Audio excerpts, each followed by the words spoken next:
समाज कैसे सभी वर्गों को धर्मों को लेकर के आगे बढ़े, हर वक्त सनातन इस बात का संदेश देता है।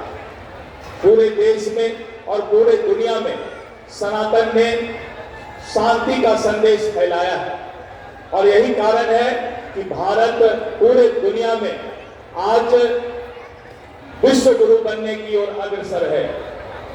मैं सनातन के सभी आए हुए सामने खड़े और बैठे हुए बंधुओं से अनुरोध करूंगा कि अपने धर्म के प्रति और सनातन के प्रति आपका जो प्रगाढ़ श्रद्धा है उस श्रद्धा को आगे बढ़ाते हुए सनातन को घर घर तक पहुंचाने का काम करें।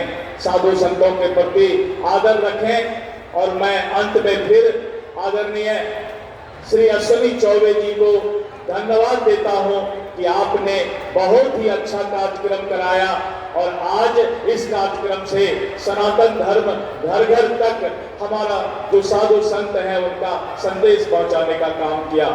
जय जय सिया राम।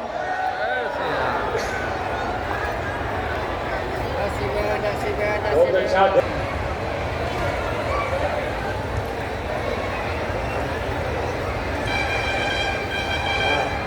भगवान रामलला का जो स्थापित जो मूर्ति है उसका एक प्रतिकृति। हमारा यह एक दिवसीय सनातन महाकुंभ संपन्न होने जा रहा है। मैं निवेदन करता हूँ आदरणीय श्री अश्विनी कुमार चौबे जी से कि वे यहाँ आए और धन्यवाद ज्ञापन करके इस महाकुंभ का समापन करें। आदरणीय श्री चौबे जी।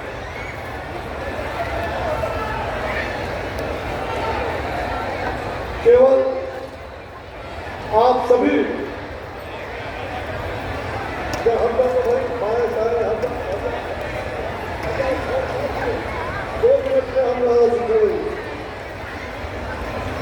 भगवान परशुराम जी के इस जन्म महोत्सव पर जो समापन के कार्यक्रम में सनातन महाकुंभ का यह भव्य और दिव्य आयोजन श्री राम कर्मभूमि न्यास के द्वारा आयोजित था। अनेक संस्थाओं ने इसमें सहयोग किया है। रामायण जी संस्थाओं से अखिल विश्व परशुराम महासंघ और अटल विचार परिषद सहित परशुराम सेना, परशुराम सेवा संस्थान और देश भर के कई और बिहार के कई राज्य से लेकर के तमाम संगठनों ने जो भरपूर इस कार्यक्रम को सहयोग किया, इसके लिए मैं आप समस्त लोगों का आभारी हूँ। मैं धन्यवाद देना चाहता हूँ कि आप संतों का आशीर्वाद लेने के लिए दूर दूर से मैं यहाँ 3 बजे सुबह, लगभग 3 बजे सुबह मैं यहाँ बैठा हुआ था और उस समय सुदूर गांव से चल करके लोग आके बैठ गए थे। जब तो बिना कथा सुने, बिना सम्मेलन में भाग लिए जाएंगे नहीं। 60-70 वर्ष के लोग संबंध में आप देश भर के कोने कोने से, बिहार ही नहीं पूरे देश के कोने कोने से, ऐसा लगभग कोई राज्य नहीं चुका। कन्याकुमारी से कश्मीर तक जो हमारे आज जगत गुरु शंकराचार्य ने सनातन का पुनरुत्थान किया था, आज उनके ही सत्चिन्हों पर उनसे आशीर्वाद प्राप्त करके हम सभी सनातन एक है का आह्वान करने के लिए इस गांधी मैदान में इस महाकुंभ में आए थे। इस महाकुंभ का उद्देश्य हम सभी एक हो, हमारी संस्कृति एक है और सनातन संस्कृति को आगे बढ़ाने में हम सभी कामयाब रहे। भारत की आत्मा सनातन में भी जीवित होगा।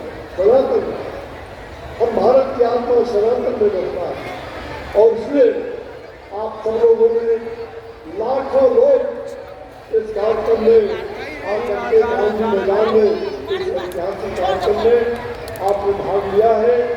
आप हस्ताक्षर है, आप साक्षी है सनातन के आने वाले दिनों में आज आपने एक सनातन संघ भारत जो रामायण रिसर्च काउंसिल के द्वारा हमने वो पुस्तक का सहयोग में वो पुस्तक हमने तैयार किया था। रामायण रिसर्च काउंसिल और श्री रामचंद्र मूवी व्यास के सहयोग से उसमें हमारे अग्निहोत्री जी प्रयागराज से आए, उनका बहुत बड़ा सहयोग मिला। ऐसे सभी अग्निहोत्री जी सहित सभी संपादक मंडल को मैं धन्यवाद देता हूँ।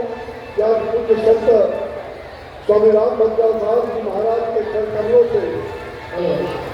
कर कमलों से सनातन संघ भारत का पुस्तक का जो मेरे और सिद्धांत के द्वारा लिखित है उसका विमोचन हुआ। साथ ही सनातन का एक स्मारका भी जिसमें पूज्य संतजन और अनेक सामाजिक राजनीतिक लोगों का आशीर्वाद और सहयोग प्राप्त हुआ है। उन्होंने भी अपना इस महाकुंभ के लिए शुभकामना संदेश दिया है, उन्हें भी हम धन्यवाद देते हैं। भाई और बहनों, हमने तय किया है बिहार में भी संपूर्ण देश में सनातन संघ भारत जन चेतना अभियान चला करके तमाम संतों के सानिध्य में एक व्यापक जन चेतना अभियान सनातन संघ भारत का बिहार के कोने कोने में गांव-गांव में युवाओं को दिखाने का काम, युवा पीढ़ियों को ये आप युवा शक्ति देश को आगे बढ़ा सकता है। हमें ये गांधी मैदान सन 74 की बात याद आई जब लाठियां चल रही थी सड़कों पर और वो भीड़ गांधी मैदान से राजभवन तक, हमें तो वो दिन याद है। उसे जेपी आंदोलन का एक सेनानी, एक सिपाही, उस समय में मात्र 21 साल का था, 21-22 साल में, और आज उस समय जेपी 72 साल में थे। मैं आज 73 साल का हो गया, मैं आज 73 साल का हूँ। 73 साल का नौजवान जेपी के उस क्रांति को आगे बढ़ाने के लिए सत्ता न हो भ्रष्टाचारी, हम पर दिए जिम्मेवारी, हम सनातन को जगा के जातिवाद को मिटाने का, जातियों को जातियों से लड़ाने का नहीं, जातियों में विद्वेष नहीं, आपस में मिलके ओम शंकर छुट्टम संबंधम, सब साथ चले, सब मिलके चले, सबके विचार एक हो, सबकी वाणी एक हो। जब हम सब मिलके चलेंगे तो ये देश नया भारत के रूप में विकसित होगा। सनातन भारत जो हमारी सरकार, हमारे केंद्र सरकार के माननीय प्रधानमंत्री नरेंद्र भाई मोदी जी बार बार कहते हैं कि हमें विकसित भारत 2047 का बनाना है। हम उस संकल्प को, उस सपने को पूरा करने के लिए आज हम सभी खड़े हों ताकि आज प्रधानमंत्री से लेकर के देश भर का जो ये संकल्प है पूरा हो सके। मुझे आज इस महाकुंभ में आप सब लोगों ने बहुत सहयोग किया है। सुदूर गांव से और देश भर के कोने कोने से, क्या दक्षिण, क्या पूर्व, क्या उत्तर, क्या पश्चिम, सभी जगहों से, लगभग सभी राज्यों से सब आए। उसके लिए मैं यह अखिल भारतीय स्वरूप आपने प्रदान करने का जो कृपा किया है, मैं आप सबका बधाई देता हूँ। मैं स्वागत समिति के जो बनी थी स्थापना की सफलता के लिए आयोजन समिति सभी संगठनों की बनी थी, इसके लिए मैं बधाई देता हूँ। इसमें हमारे अब्दुल कश्यप जी जो ट्रस्टी हैं, हमारे कृष्णकांत ओझा जी जो संस्थापक हमारे साथ उस ट्रस्ट में अध्यक्ष हैं, और हमारे श्री राम बालक जी जो अभी बीमार चल रहे, हार्ट का ऑपरेशन हुआ, लेकिन हम ऐसे सभी लोगों को भगवान से प्रार्थना करते हैं इससे कि उनका स्वास्थ्य लाभ हो जाए। हमारे मित्र श्री आर के सिन्हा जी बड़े भाई भी हैं, वो आज सिंगापुर में किडनी की बीमारी से ग्रसित है। हम सभी संतों से हमने प्रार्थना किया। आज हवन भी उनके लिए और तमाम ऐसे पीड़ित लोगों के लिए हम लोगों ने भगवान से प्रार्थना किया है, ऐसे पीड़ितों का कल्याण हो। और आज